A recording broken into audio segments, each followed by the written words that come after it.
نحمدہ ونصلی ونسلم علی رسولہ الکریم اما بعد فاعوذ باللہ من الشیطان الرجیم بسم اللہ الرحمن الرحیم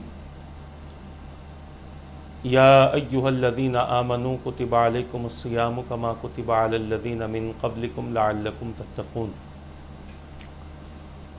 آمنت باللہ صدق اللہ العظیم وصدق رسولہ النبی الامین المختار الکریم وَنَحْنُ عَلَى ذَلِكَ لَمِنَ الشَّاهِدِينَ وَالشَّاكِرِينَ وَالْحَمْدُ لِلَّهِ رَبِّ الْعَالَمِينَ اللہم صلی وسلم وبارک علی سیدنا و مولانا محمد وعلی آلہ واصحابہ وبارک وسلم صلاۃ و سلاما دائما علیک وعلی آلک واصحابک یا رسول اللہ صلی اللہ تعالی علیہ وسلم۔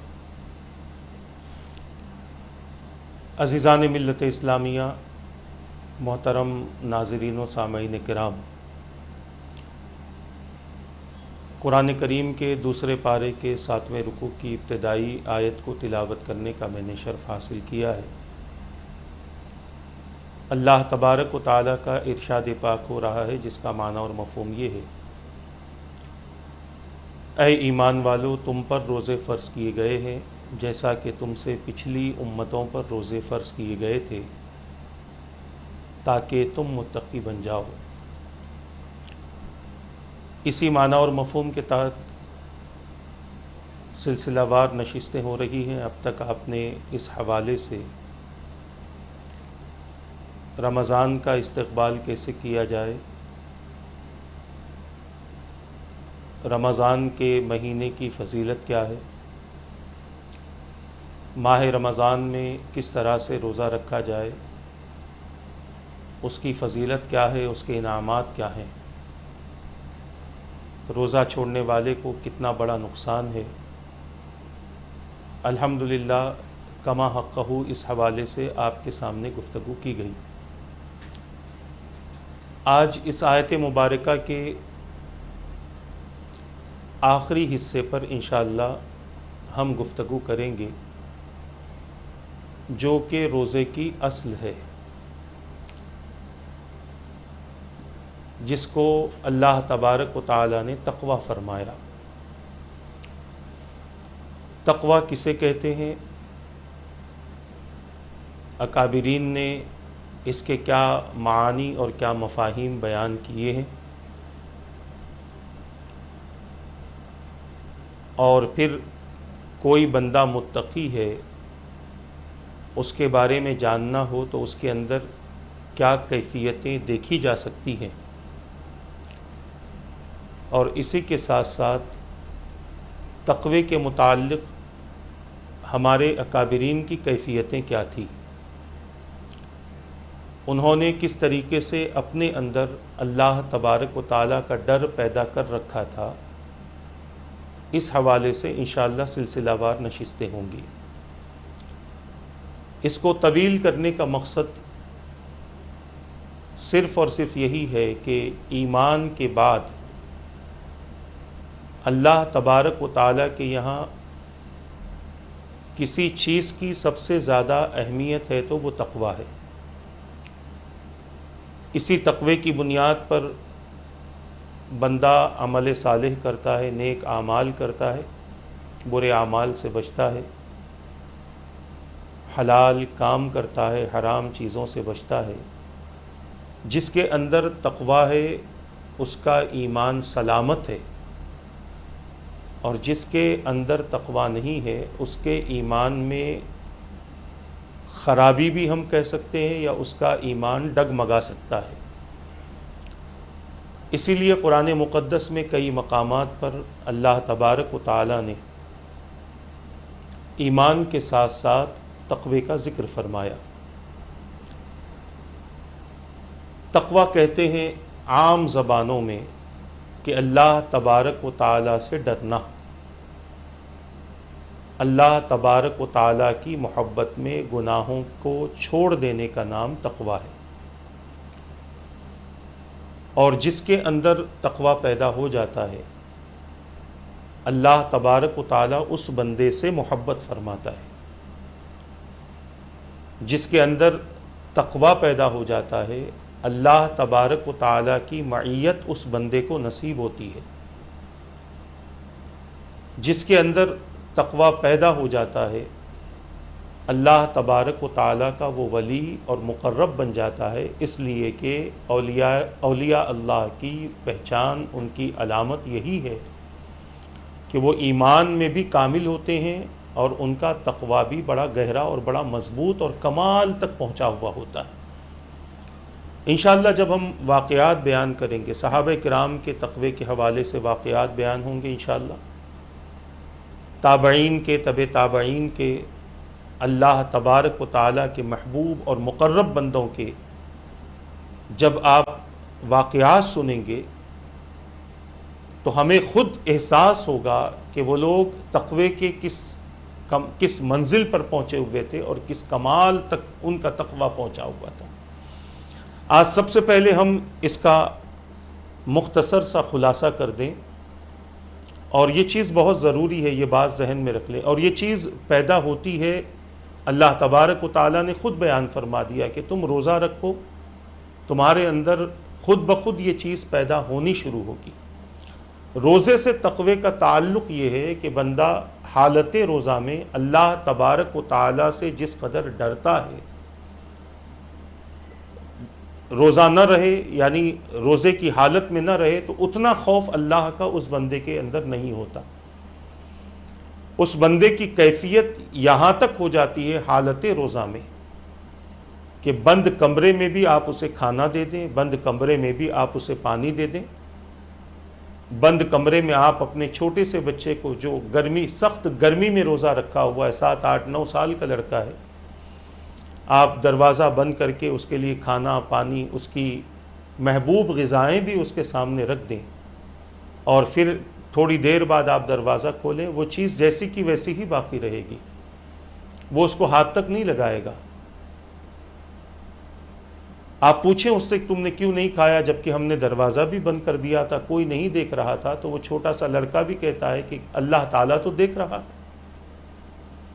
اللہ تبارک و تعالیٰ کی ذات سے ہم پوشیدہ تو نہیں ہیں، ہمارا کوئی عمل اس ذات سے پوشیدہ نہیں ہے۔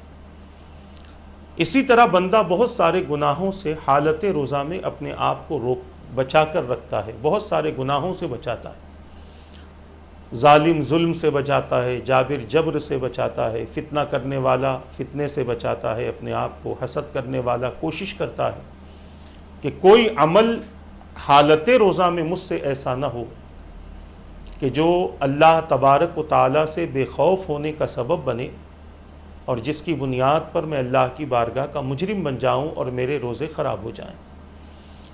تو روزے سے تقوی کا بڑا گہرا تعلق ہے۔ ایک تقوی تو ظاہری طور پر اس کا یہ ہوتا ہے کہ وہ گناہوں سے بچتا ہے، اور اس کا باطنی تقوی یہ ہوتا ہے کہ وہ غلط سوچ اور غلط فکر سے بھی اپنے آپ کو بچانے کی کوشش کرتا ہے۔ صرف بھوکا پیاسا ہی رہ کر اپنے آپ کو نہیں بچاتا، بلکہ بہت سارے گناہوں سے بندہ اپنے آپ کو بچاتا ہے۔ اسی لیے روزے کا اثر ظاہر پر بھی ہوتا ہے اور روزے کا اثر باطن پر بھی ہوتا ہے۔ باطنی ایک فائدہ یہ بھی ہوتا ہے کہ وہ اپنے آپ کو حالت روزہ میں نفسانی خواہشات سے بچاتے ہوئے اپنے روزے کا تحفظ کرتا ہے۔ تو یہ اللہ تبارک و تعالیٰ کی بارگاہ سے بندے کو تقوی نصیب ہوتا ہے، اور جس کا یہ تقوی قبول ہو گیا زندگی بھر اللہ تعالیٰ اس کو اس کیفیت سے آراستہ و پیراستہ فرما دیتا ہے۔ تو بتانے کا مقصد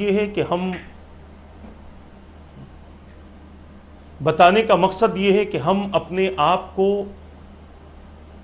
اللہ تبارک و تعالیٰ کی بارگاہ سے اس انعام کے لائق بنا دیں جو بندے کو دنیا میں، قبر میں اور قیامت کے دن تینوں جگہ پر کام آنے والا ہے۔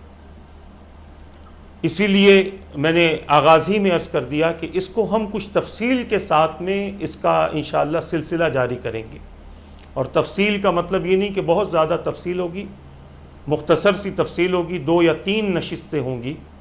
اگر یہ چیز ہمارے ذہن میں بیٹھ گئی تو انشاءاللہ تبارک و تعالی، اللہ تبارک و تعالی نے چاہا تو ہماری دنیا ہماری آخرت دونوں سنور جائے گی۔ قرآن کریم میں اللہ تبارک و تعالی نے کئی مقامات پر تقوی کا ذکر فرمایا ہے۔ ہم اگر پہلا پارہ پڑھتے ہیں تو پہلے پارے کے آغاز ہی میں اللہ تبارک و تعالیٰ نے تقوی کے تعلق سے اپنے بندوں سے اس کا اظہار فرما دیا۔ کیا ہے وہ؟ الف لام میم ذالک الکتاب لا ریب فیہ ھدی للمتقین الذین یؤمنون بالغیب ویقیمون الصلاۃ ومما رزقناہم ینفقون۔ اس کے آگے اور بھی ایک آیت ہے، اس کے بعد اللہ تبارک و تعالیٰ نے اپنے بندوں پر انعام کا اور اس کے احسان کا ذکر فرمایا۔ ارشاد ہوا الف لام میم، یہ کتاب جس میں شک کی کوئی گنجائش نہیں، متقین کے لیے ہدایت والی ہے۔ اب آپ دیکھیں یہ اللہ تبارک و تعالیٰ کا کلام، جس کے ساتھ آج ہمارا رویہ کیا ہے ہم اچھی طریقے سے جانتے ہیں۔ قرآن کریم کے ساتھ میں ہمارا لگاؤ کتنا ہے ہم اچھی طریقے سے جانتے ہیں۔ حالانکہ ہر بندہ جانتا ہے کہ قرآن کی عظمتیں کیا ہیں، ہر بندہ جانتا ہے کہ قرآن کی کیفیتیں کیا ہیں، قرآن کریم سے بندوں کو کیا نعمتیں عطا ہوتی ہیں، قرآن کریم اپنے پڑھنے والوں کے لیے کس طرح سے اللہ تبارک و تعالیٰ کی بارگاہ میں سفارش کرتا ہے۔ بے شمار روایتیں حضور اکرم صلی اللہ تعالیٰ علیہ وسلم نے قرآن کریم کی فضیلت میں بیان فرمائی ہیں، بے شمار روایتیں ملتی ہیں، اور یہی رمضان کا مہینہ ہے جس میں اللہ تبارک و تعالیٰ نے قرآن مقدس کو نازل فرمایا۔ اسی ماہ مبارک میں اس قرآن کے نزول کا سلسلہ شروع ہوا۔ اس کی ایک تفصیل انشاءاللہ ہے، وہ بھی آپ کے سامنے بیان ہوگی۔ آج جو عرض کرنا ہے، جس قرآن کے ساتھ میں ہمارا لگاؤ بالکل نہ رہا، وہی قرآن تقوی کی راہ اپنے ماننے والوں کو چلاتا ہے۔ کوئی ایسی چیز اللہ تبارک و تعالیٰ نے قیامت تک کے لیے باقی نہیں رکھی جس کا ذکر قرآن مجید میں نہ کیا ہو۔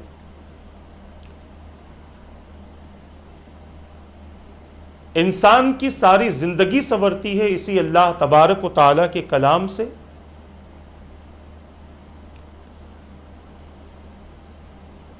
انسان کے حالات تبدیل ہوتے ہیں اسی اللہ کے کلام سے۔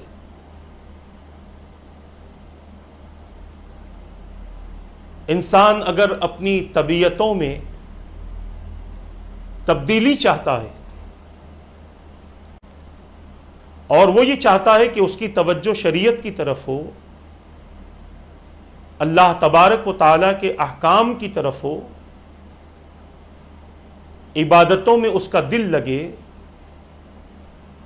اس کے جسم کا ہر عضو اللہ تبارک و تعالیٰ کا اطاعت گزار بن جائے،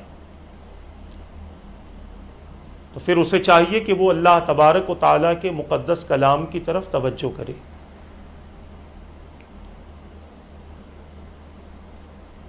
کیونکہ یہ کتاب اپنے ماننے والوں کو تقوی کی راہ چلاتی ہے۔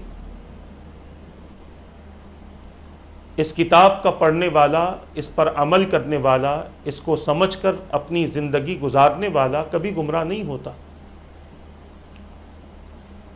ہاں، اگر کوئی اسے اپنی مرضی سے سمجھنا چاہے، اپنی خواہشات کے مطابق آیتوں کو نکال کر جو چاہے اس کی تعویلات کر لے، تو پھر اس کے لیے راہ راست کا کوئی تصور ہی نہیں ہو سکتا، بلکہ وہ بھٹک جائے گا، بہک جائے گا۔ تو قرآن کریم میں اللہ تبارک و تعالیٰ نے متقین کے لیے ہدایت کا ایک راستہ بتلا دیا، اور ایسے ہی اللہ تبارک و تعالیٰ نے اپنی عبادت کا حکم دیا اپنے بندوں کو۔ یا ایھا الناس اعبدوا ربکم الذی خلقکم والذین من قبلکم لعلکم تتقون۔ اے لوگو اپنے اس رب کی عبادت کرو جس نے تمہیں پیدا کیا ہے اور جو تم سے پہلے تھے ان کو بھی تمہارے رب نے پیدا کیا ہے تاکہ تم متقی بن جاؤ۔ عبادتوں کے ذریعے بھی بندوں کے اندر تقوی پیدا ہوتا ہے، کیونکہ جب تک بندہ عبادت میں رہتا ہے اس وقت تک وہ کوئی دنیاوی کام نہیں کرتا، بلکہ اگر نماز کی بات کریں تو حالت نماز میں وہ کبھی قیام میں ہے، کبھی رکوع میں ہے، کبھی سجود میں ہے، کبھی قومہ میں ہے، کبھی جلسے میں ہے، اور ان تمام چیزوں میں وہ اللہ تبارک و تعالیٰ کے ذکر میں مصروف ہے، یا تو قرآن کریم کی آیتوں کی تلاوت کر رہا ہے یا پھر اللہ تبارک و تعالیٰ کی تسبیح و تحلیل و تحمید و تقدیس کر رہا ہے۔ یہ اس بندے کی کیفیت ہے جو اللہ تبارک و تعالیٰ کی عبادت میں مصروف ہے۔ اسی طرح زکوٰۃ دینے والا، حج کرنے والا، وہ بھی اللہ تبارک و تعالیٰ کی عبادت میں مصروف ہے، اطاعت میں مصروف ہے۔ تو عبادت سے بھی بندے کے اندر تقوی پیدا ہوتا ہے۔ اب اس کے بعد اللہ تبارک و تعالیٰ نے اپنے بندوں سے خطاب کیا، اور قرآن کریم میں ایسی کئی آیتیں ہیں، اگر ہر آیت کو پیش کریں تو کئی نشستیں صرف قرآن کی آیتوں پر ہی ہو جائیں گی۔ چند چیزوں کا میں اشارہ دے رہا ہوں تاکہ آپ یہ سمجھ لیں کہ اللہ تبارک و تعالیٰ نے اپنے مقدس کلام میں اپنے بندوں سے اپنے سے ڈرنے کا ذکر فرمایا اور تقوی اختیار کرنے کا ذکر فرمایا۔ عقل مندوں سے فرمایا واتقونی یا اولی الالباب، اے ہوش والو، اے عقل والو، مجھ سے ڈرو۔ دنیا کی کوئی شے اس لائق نہیں ہے کہ اس سے خوف کیا جائے۔ یہ اور بات ہے کہ کسی کی عزت و احترام کی خاطر اس سے ڈرنا یہ الگ بات ہے، مگر حقیقت میں اگر کسی کا خوف ہمارے دل میں ہو، معاملات کو لے کر، ہماری مکمل زندگی کو لے کر، تو یقیناً وہ ذات صرف خدا کی ہے جس سے بندہ ڈرے۔ جیسے بے شمار لوگ دنیاوی کام کاج کرتے ہوئے، کبھی کبھی غلط کام کرتے ہوئے جس طرح ان لوگوں سے ڈرتے ہیں جو اس کام کی سزا دینے کے مستحق ہیں یا اس کام کی سزا دے سکتے ہیں، اگر پتہ چل گیا کہ میں نے یہ غلطی کی ہے تو مجھے اس کی سزا ملے گی، اگر پتہ لگ گیا کہ میں نے ایسا کیا ہے تو اس کی مجھے سزا ملے گی، اس طرح سے جو بندے لوگوں کا خوف رکھتے ہیں، اس سے زیادہ بندوں کو چاہیے کہ وہ اللہ تبارک و تعالیٰ سے ڈریں اور اللہ کا خوف رکھیں۔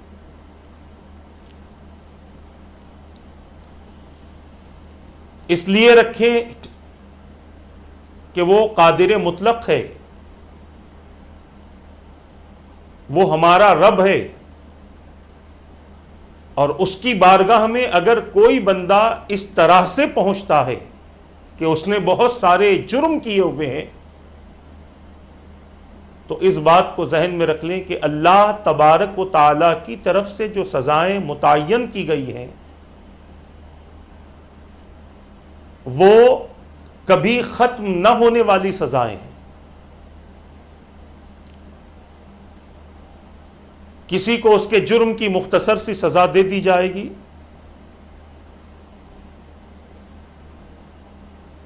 اور وہ مختصر سی سزا پا کر اپنے ایمان کی وجہ سے پھر وہ جنت میں چلا جائے گا۔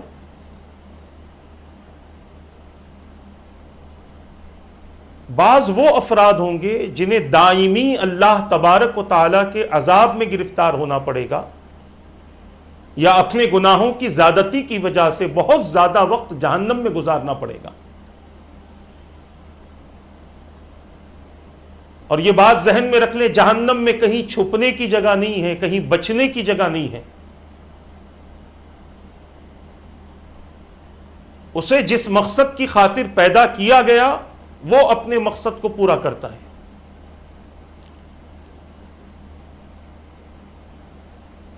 اسی لیے اللہ تبارک و تعالیٰ نے ایمان والوں سے فرمایا، یا ایھا الذین آمنوا اتقوا اللہ حق تقاتہ ولا تموتن الا وانتم مسلمون. اے ایمان والو، اللہ سے ڈرو جیسا کہ اس سے ڈرنے کا حق ہے، اور تمہاری موت نہ آئے مگر اس حال میں کہ تم مسلمان مرو، تم مسلمان رہو. آیت مبارکہ کا معنی اور مفہوم میں نے آپ کے سامنے عرض کیا ہے. اس میں دو باتوں کا تذکرہ کیا گیا، ایک تو اللہ تبارک و تعالیٰ سے ڈرنا ہے جیسا کہ اس سے ڈرنے کا حق ہے، اور دوسرا ایمان والوں سے یہ تقاضا کیا گیا کہ تم اپنے ایمان پر ثابت قدم رہو، کوئی ایسا عمل تم سے نہ ہو کہ تم اپنے ایمان سے خارج ہو جاؤ. اسی لیے اللہ کے رسول صلی اللہ تعالی علیہ وسلم نے بار بار کلمہ طیبہ پڑھنے کا حکم دیا اپنی امت کو،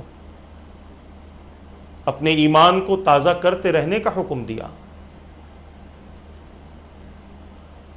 تو عرض کرنا یہ ہے کہ مومن کی موت حالت ایمان ہی میں ہو. اللہ سے ڈرو جیسا کہ اس سے ڈرنے کا حق ہے. اب کتنا ڈریں؟ تو قرآن میں ایک اور جگہ اس کا اشارہ دیا گیا، فاتقوا اللہ ما استطعتم. تم جتنی طاقت تمہارے اندر ہے خدا سے ڈرنے کی، اتنی طاقت کے حساب سے تم اللہ سے ڈرو، تاکہ تمہارا یہ تقوی قیامت کے دن تمہارے کام آئے، اور دنیا میں بھی اللہ تبارک و تعالیٰ کی مہربانیاں مسلسل تم پر نازل ہوتی رہیں. عزیزان ملت اسلامیہ، اس حوالے سے چند باتیں جو ہمارے اکابرین نے اس کا خلاصہ کیا ہے، اس حوالے سے آپ حضرات کے سامنے عرض کرنے کی سعادت حاصل کروں گا. حضرت امام ابو نعیم نے اس حدیث پاک کو نقل کیا ہے. حضرت عبداللہ ابن مسعود رضی اللہ تعالیٰ عنہما بیان کرتے ہیں، حضور اکرم صلی اللہ تعالیٰ علیہ وسلم نے ارشاد فرمایا، اللہ سے ڈرنے کا حق یہ ہے کہ اس کی اطاعت کی جائے اور اس کی نافرمانی نہ کی جائے، اور اس کو یاد رکھا جائے اور اس کو بھولا نہ جائے، اور اس کا شکریہ ادا کیا جائے اور اس کی ناشکری نہ کی جائے.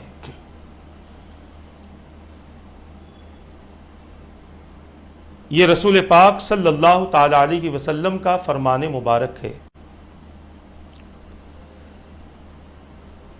اللہ سے ڈرنے کا حق کیا ہے؟ حضور نے اس کی تفصیل، اس کی مختصر سی تشریح بیان فرمائی. ایک یہ کہ اللہ تبارک و تعالیٰ کی اطاعت ہو. اللہ تبارک و تعالیٰ کی اطاعت کے سبب یہ پتہ چلتا ہے کہ بندے کے اندر اللہ تبارک و تعالیٰ کا خوف کتنا ہے. اللہ کی اطاعت کے سبب یہ پتہ چلتا ہے. اور اللہ تبارک و تعالیٰ کی اطاعت کیا ہے؟ کہ کہیں پر بھی بندہ اس کی نافرمانی نہ کرے، یہ اللہ کی اطاعت ہے. یہ نہیں کہ اپنی مرضی میں آیا تو خدا کی اطاعت کر لی، اور اپنی مرضی نہ رہی تو خدا کی اطاعت کو چھوڑ دیا. یہ ایمان والوں کا طریقہ نہیں ہے. یہ اہل علم کا عمل نہیں ہے، یہ تو ان لوگوں کی عادت ہے جو دین کو اپنی مرضی سے چلانا چاہتے ہیں،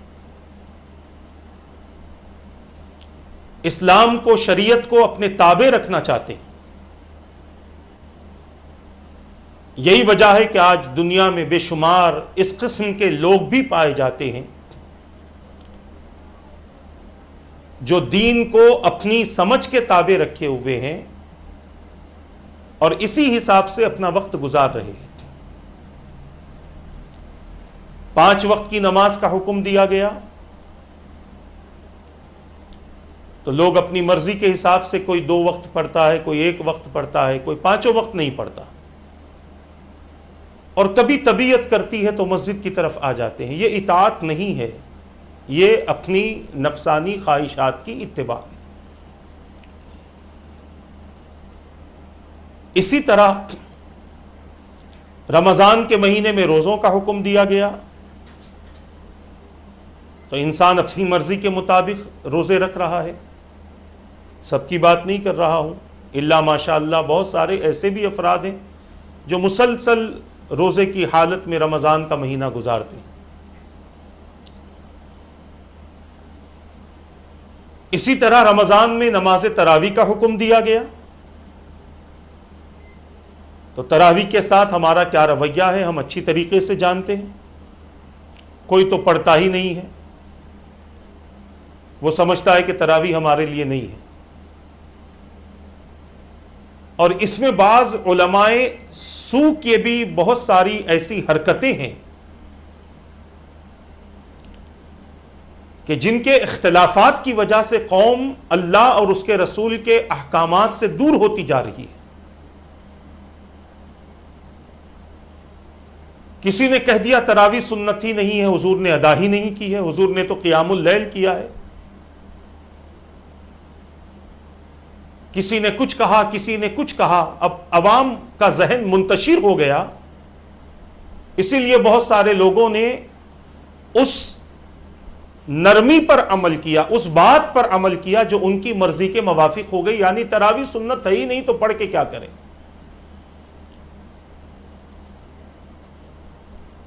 یہ تو حضرت فاروق اعظم رضی اللہ تعالیٰ عنہ کے زمانے سے ان کی سنت اور ان کا طریقہ بنا دیا گیا، اور انہوں نے رمضان کی عبادت کو مد نظر رکھتے ہوئے، رمضان کی اہمیت کو مد نظر رکھتے ہوئے اس عمل کو جاری فرمایا۔ اور بڑی ذمہ داری کے ساتھ عرض کر رہا ہوں، صحابہ کا طریقہ نبی کے طریقے کے خلاف ہرگز نہیں ہو سکتا۔ صحابہ نے اپنی زندگی میں جو طریقے رائج فرمائے ہیں اس میں کہیں پر بھی حضور کے حکم کی مخالفت نہیں ہوتی۔ لوگوں کے سمجھنے کا فیر ہے، لوگوں کے سمجھنے کی غلطی ہے۔ جن کو رسول اکرم صلی اللہ علیہ وسلم نے ہادی و مرشد فرما دیا ہو، ان سے غلطی ہونا یہ ممکن نہیں ہے، ناممکن ہے۔ مگر لوگوں نے اپنی اپنی طبیعتوں کے حساب سے اپنی اپنی باتوں پر اپنی اپنی تحقیق کو لوگوں کے سامنے پیش کر دیا، جبکہ ایک صحابی کا عمل آپ کو مل گیا تو پھر آپ کو اس میں حجت کی کوئی ضرورت ہی نہیں تھی، بحث کی کوئی ضرورت ہی نہیں تھی۔ یوں تو بہت سارے ایسے اعمال ہیں جو صحابہ کے طریقے پر آپ کرتے ہو اور ان کے عمل کے ساتھ اپنی زندگی گزارتے ہو، پھر کیوں اس معاملے میں آپ بحث کرتے ہو کہ یہ حضور کی سنت نہیں، وہ حضور کا طریقہ نہیں؟ آج ایسے لوگوں کی سبب امت منتشر ہو چکی ہے، اسی لیے ہر ایک نے اپنی اپنی طبیعتوں سے تراویح کی جماعت کا اہتمام کر لیا، اور بعضوں نے تو تراویح ہی پڑھنا چھوڑ دیا کہ بھائی اتنا اختلاف ہے تو پڑھ کے کیا کریں۔ تو عرض کرنا یہ ہے، اللہ تبارک و تعالیٰ کی اطاعت ہو عبادات کے معاملے میں، احکامات کے معاملے میں۔ اب پھر ایک طبقہ ایسا بھی پایا جاتا ہے جو صرف ایک رات پوری قرآن تراویح میں سن لیتا ہے، بس ختم، باقی 28-29 راتیں ایسی ہی گزر جاتی۔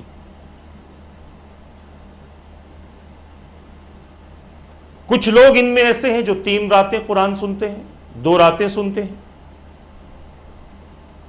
کچھ لوگ ان میں ایسے ہیں جو 10 راتیں قرآن سنتے ہیں، اس کے بعد سمجھتے ہیں اب ہم پر تراویح نہیں ہے.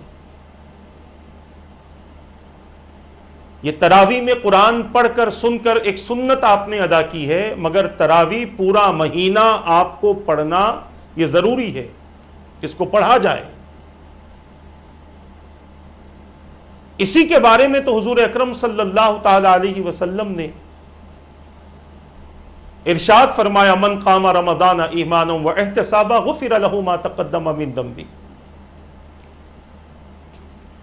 جس نے ایمان و اخلاص کے ساتھ تراویح کی صورت میں قیام کیا یا قیام کیا رمضان میں، تو اللہ تبارک و تعالیٰ اس کے سابقہ گناہوں کی بخشش فرما دیتا ہے. تو عرض کرنا یہ ہے اپنی مرضی کے تابع دین کو نہ کریں، یہ خدا کی اطاعت نہیں ہے، بلکہ اپنے آپ کو دین کے تابع کر لیں، یہ اللہ تبارک و تعالیٰ کی اطاعت ہے. کوئی کرتا ہے تو یقیناً یہ اس کے لیے سعادت کی بات ہے، نہیں کرتا تو یہ اس کے لیے شقاوت قلبی ہے. تو اللہ تبارک و تعالیٰ سے ڈرنے کا حق یہ ہے کہ اس کی اطاعت کی جائے اور اس کی نافرمانی نہ کی جائے. یہ پہلی بات حضور اکرم صلی اللہ تعالی علیہ وسلم نے بیان فرمائی. دوسری بات میرے آقا نے بیان فرمائی اور اس کو یاد رکھا جائے، اس کو بھولا نہ جائے. اللہ تبارک و تعالیٰ کے ذکر سے کبھی بھی اپنی زبان کو خالی نہ رکھو، اور ایسے نہ بن جاؤ کہ ہم نے خدا کو بھلا ہی دیا ہے. اس کے ذکر سے اتنا محروم نہ رہو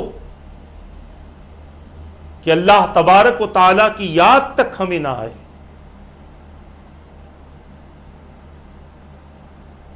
ہر شے کے ذریعے بندہ خدا کو یاد کر سکتا ہے. کہیں اونچی عمارتیں دیکھی، خدا کا ذکر کرو. کہیں اونچائی پر جا رہے ہو، خدا کا ذکر کرو. کہیں سے اتر رہے ہو، خدا کا ذکر کرو. کوئی عجیب چیز دیکھ لی، خدا کا ذکر کرو. کوئی عجیب معاملہ اور واقعہ ہو گیا، خدا کا ذکر کرو. غرض کے اللہ تبارک و تعالیٰ کو یاد کرتے ہی رہو. اس حوالے سے بھی ایک تفصیل ہے انشاءاللہ، اس کے متعلق بھی ہم کچھ نشستیں کریں گے، تاکہ رمضان کے مقدس مہینے میں جو ہمارے فرصت کا وقت ہے، ہمارا خالی وقت ہے، یہ خالی وقت صرف کھیل کود میں، سوچ میں نہ گزرے، بلکہ خدا کے ذکر میں گزرتا چلا جائے. اسی ذکر سے فکر دور ہوتی ہے، اسی ذکر سے پریشانیاں دور ہوتی ہیں، مصیبتیں راحتوں میں تبدیل ہوتی ہیں. اللہ تبارک و تعالیٰ کو نہ بھولنا،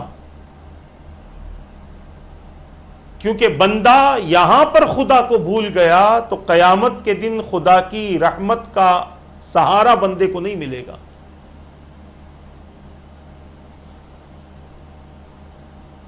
بڑا پریشان ہوگا قیامت کے دن وہ بندہ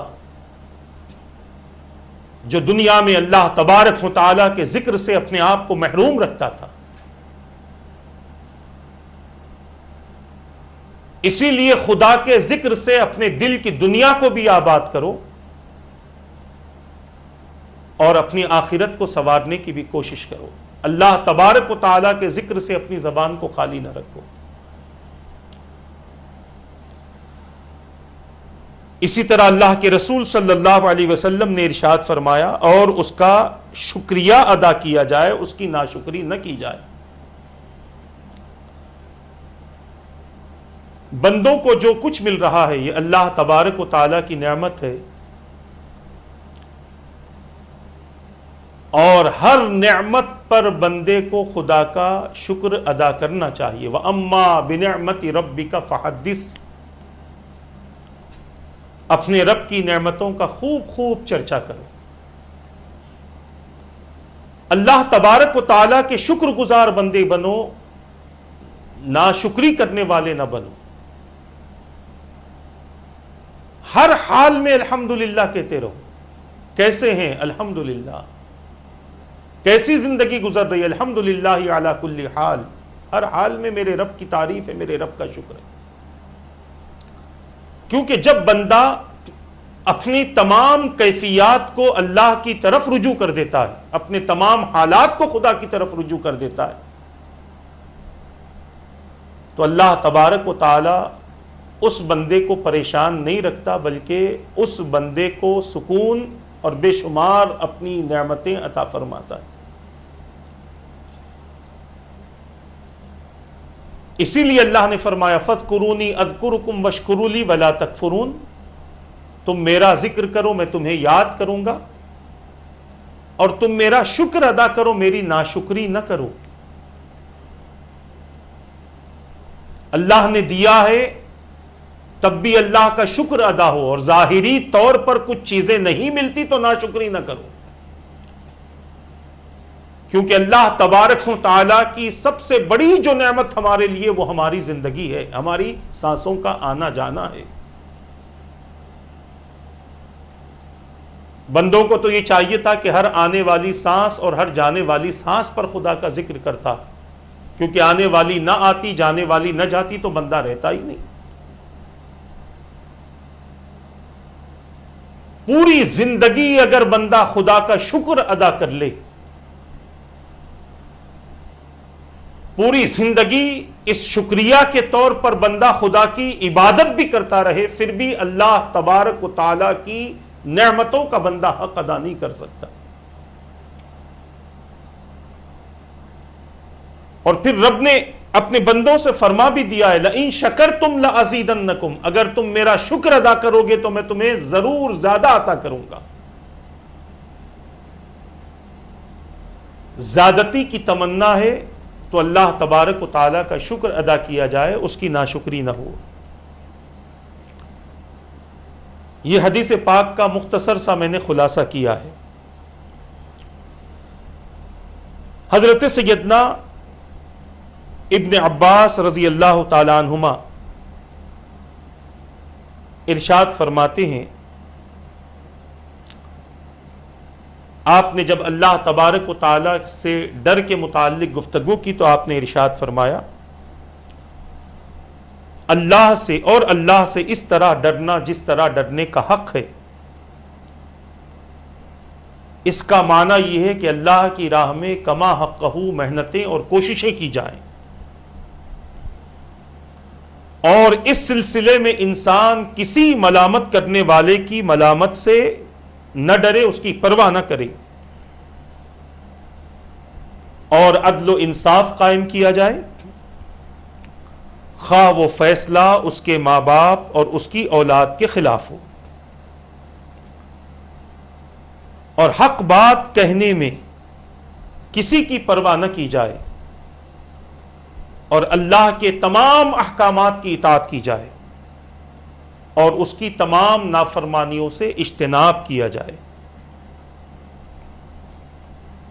یہ حضرت سیدنا ابن عباس رضی اللہ تعالی عنہما نے حق تقاتہ کی تفسیر بیان فرمائی کہ اس میں کون سی بات قابل عمل ہے، یعنی کس طریقے سے بندہ اللہ تبارک و تعالیٰ کا ڈر اپنے اندر پیدا کرے۔ آپ نے فرما دیا کہ اس کی راہ میں کما حقہ محنتیں کی جائیں، کوششیں کی جائیں، مجاہدہ کیا جائے، یعنی جو چیزیں اللہ تبارک و تعالیٰ کو پسند ہے ان چیزوں کی طرف توجہ کی جائے، اور جو چیزیں اللہ کو ناپسند ہے اس کو چھوڑ دیا جائے۔ آگے اور اس کی تفصیل ہم آپ کے سامنے بیان کریں گے، تاکہ ہمیں یہ پتا چلے کہ تقویٰ صرف رنگین لباسوں کا نام نہیں ہے، تقویٰ اپنے 10 انگلیوں میں 20 انگوٹھیاں پہننے کا نام نہیں ہے، بلکہ تقوی نام ہے اللہ تبارک و تعالیٰ کے احکامات پر عمل کرتے ہوئے تمام چھوٹے بڑے گناہوں کو چھوڑنے کا۔ ہم نے تو تقوی کا ایک الگ ہی راستہ اختیار کر لیا ہے، الگ ہی لوگوں کو ہم متقی سمجھتے ہیں، جن کے دل میں ذرہ برابر بھی خدا کا خوف نہیں ہے، آج ہم نے اسے مرتبہ ولایت پر پہنچا دیا ہے۔ میں کسی پر تنقید نہیں کر رہا ہوں، اپنی سوچ کے حوالے سے میں آپ کے سامنے گفتگو کر رہا ہوں کہ ہماری سوچ اسلام کے حوالے سے کیا ہو چکی ہے، ہم نے کن لوگوں کو اللہ کا دوست بنا دیا ہے، کن لوگوں کو ہم نے اللہ کا ولی سمجھ لیا، اللہ کا مقرب مان لیا۔ عزیزان ملت اسلامیہ، زیادہ تفصیل میں نہیں جاؤں گا ورنہ یہ ایک بہت بڑے اختلاف کا موضوع بن جائے گا۔ آپ سمجھدار ہیں، آپ سمجھنے کی کوشش کریں کہ ہر شخص اللہ کا ولی نہیں ہے، بن سکتا ضرور ہے مگر ہے نہیں۔ اللہ کا ولی وہ ہوتا ہے جس کا تقوی کمال تک پہنچا ہوا ہوتا ہے، جو دنیا میں رہ کر دنیا سے اپنی زندگی کو مزین و آراستہ نہیں کرتا، بلکہ دنیا میں رہ کر آخرت کے عمل کی فکر میں رہتا ہے، آخرت کی فکر میں رہتا ہے، وہ اللہ تبارک و تعالیٰ کا ولی اور اللہ کا مقرب ہے۔ تو میں یہ عرض کر رہا تھا، ابن عباس رضی اللہ تعالیٰ عنہما نے فرمایا، اللہ کی راہ میں کما حقہ مجاہدہ کرنا، اور اس سلسلے میں کسی بھی ملامت کرنے والے کی پرواہ نہ کرنا۔ کوئی آپ سے کہے یہ کیا تم نے اپنا حلیہ بنا لیا ہے، یہ کیا تمہاری حیت ہے، یہ تمہاری کیا طبیعت ہو چکی ہے، یہ کس طرح کی تم زندگی گزار رہے ہو۔ لوگ کہنے والے بہت کہتے ہیں، جو اللہ کے راستے پر جب بندہ چلنا شروع ہوتا ہے تو دنیا والوں کی تنقید کا اسے بہت زیادہ سامنا کرنا پڑتا ہے۔ بات آئی ہے تو بتاؤں، حضرت سیدنا خواجہ اویس قرنی رضی اللہ تعالیٰ عنہ جو بہلول طبیعت کے تھے، مست رہتے تھے اللہ تبارک و تعالیٰ کی محبت میں، کبھی کبھار آبادی میں آ کر جب لوگوں کے سامنے سے گزرتے تھے تو بچے ان پر پتھر مارتے تھے۔ یہ اللہ کا راستہ اختیار کرنے والوں کی طبیعتیں اور کیفیت بیان کر رہا ہوں۔ جب ایک پتھر آپ کے جسم پر لگا اور اس سے خون جاری ہوا تو آپ نے لوگوں سے کہا، لوگوں بڑے بڑے پتھر نہ مارو، چھوٹے چھوٹے مارو تاکہ تمہارا کام بھی ہو جائے، میرا کام بھی ہو جائے۔ لوگوں نے کہا کیا بات ہے اویس، بڑے پتھروں کی مار سے ڈرتے ہو؟ کہا مار سے نہیں ڈرتا، خون سے ڈرتا۔ پوچھا کیوں؟ تو کہا میری عادت ہے کہ میں خدا کا ذکر کرتا رہتا ہوں، اور اگر بڑے پتھروں کی مار سے خون نکل جائے تو میرا وضو ٹوٹ جائے گا، اور میں نہیں چاہتا کہ بغیر وضو میں اپنے خدا کو یاد کروں۔ تو جب انسان اللہ کے راستے کو اختیار کرتا ہے تو دنیا اس کی مخالف ضرور بنتی ہے، دنیا اس پر انگلیاں اٹھاتی ہے،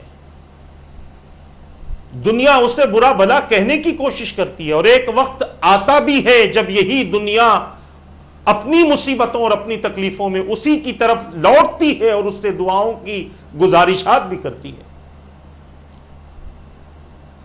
تو کوئی اگر خدا کے راستے پر چلے، صراط مستقیم پر ہو، اپنے اندر خوف و خشیت پیدا کر کے، اللہ کا تقوی پیدا کر کے اگر کوئی اپنی زندگی گزار رہا ہو تو اسے برا نہ کہو، اس کو ملامت نہ کرو، کیونکہ دن پلٹنے میں دیر نہیں لگتی، ممکن ہے کہ آپ خود اس کے پاس پہنچ جائیں اور اپنی مصیبتوں کے خاتمے کے دعاؤں کی گزارش کرنا شروع کر دیں۔ تو اللہ تبارک و تعالیٰ سے ڈرنے کا مطلب یہ ہے کہ انسان جب راہ خدا میں اپنی زندگی گزارنا شروع کر دے تو کسی ملامت کرنے والے کی ملامت کی پرواہ نہ کرے، اور جب کبھی ایسا معاملہ آئے کہ عدل و انصاف قائم کرنا ہے، کسی کے درمیان فیصلے کرنا ہے، تو وہ حق و صداقت کی بنیاد پر فیصلہ کرے۔ وہ یہ نہ دیکھے کہ سامنے میرے ماں باپ ہیں، میری اولاد ہے، میرے رشتہ دار ہیں، کسی کی طرفداری نہ کرے، بلکہ بے خوف اور بے جھجک ہو کر جو حق ہے وہ لوگوں کے سامنے پیش کرتے۔ اور پھر یہی بات ہے کہ اللہ تبارک و تعالیٰ کے احکامات کی اطاعت ہو اور اللہ تبارک و تعالیٰ کی نافرمانی سے اپنے آپ کو روکا جائے اور اپنے آپ کو بچایا جائے۔ اس کی اور بھی بہت ساری تفصیلات ہیں، انشاءاللہ تبارک و تعالیٰ اگلی نشست میں آپ حضرات کے سامنے اس حوالے سے احادیث اور اکابرین کے اقوال پیش کرنے کی کوشش کی جائے گی، اور اسی کے ساتھ ساتھ یہ بات بھی ظاہر کرنے کی کوشش کی جائے گی کہ کیسے پتہ چلے کہ بندہ متقی ہے اور کیسے پتہ چلے کہ بندے کے اندر تقویٰ موجود ہے۔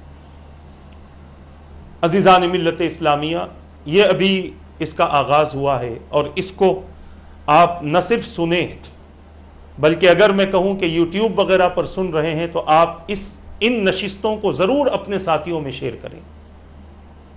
ٹی وی پر سن رہے ہیں تو آپ اپنے ساتھیوں سے کہیں، اپنے احباب سے کہیں کہ اس چینل کو دیکھیں اور اس چینل پر جو گفتگو ہو رہی ہے اسے بغور سنا جائے۔ میں اس لیے نہیں کہتا کہ اس سے میری بڑائی ہو، اس لیے کہتا ہوں کہ اس سے میری اور آپ کی طبیعتوں میں اسلام کا اثر پیدا ہو سکتا ہے انشاءاللہ تبارک و تعالی۔ اللہ تبارک و تعالی سے دعا ہے کہ رب قدیر جو کچھ کہا گیا کہنے میں غلطی ہو تو اپنے حبیب کے صدقے معاف فرما دے، ان باتوں پر مجھے اور ان سب کو عمل کی توفیق عطا فرما، دوسروں تک پہنچانے کی توفیق عطا فرما، اپنے اور اپنے حبیب کی رضا والی زندگی نصیب فرما دے۔ مولا روزوں کے ذریعے ہمارے اندر تقوی پیدا فرما دے، روزوں کے ذریعے ہمارے اندر تیرا خوف، تیری خشیت پیدا فرما دے، عبادتوں کے ذریعے ہمارے اندر تقوی پیدا فرما دے۔ رمضان جس مقصد کی خاطر دیا گیا اس مقصد میں ہمیں کامیابی عطا فرما دے۔ پروردگار ہم سے بلاؤں کو، وباؤں کو دور فرما دے۔ مولا جو آفتیں ہم سے قریب ہو رہی ہیں ان آفتوں کو بھی ہم سے دور فرما دے۔ ہر قسم کی ملامتوں سے، سحر سے، آسیب سے، بیماریوں سے ہم سب کی حفاظت فرما۔ جو وبا ابھی پھیلی ہوئی ہے پروردگار اس وبا کو جلد سے جلد ہم سے دور فرما دے۔ رمضان کے مقدس مہینے میں بہت زیادہ عبادتیں کرنے کی توفیق عطا فرما۔ جن جن لوگوں نے دعاؤں کے لیے کہا کہتے رہتے ہیں ان کے جائز مقاصد کو پورا فرما دے برحمتک یا ارحم الراحمین۔ وما علینا الا البلاغ۔ السلام علیکم ورحمۃ اللہ وبرکاتہ۔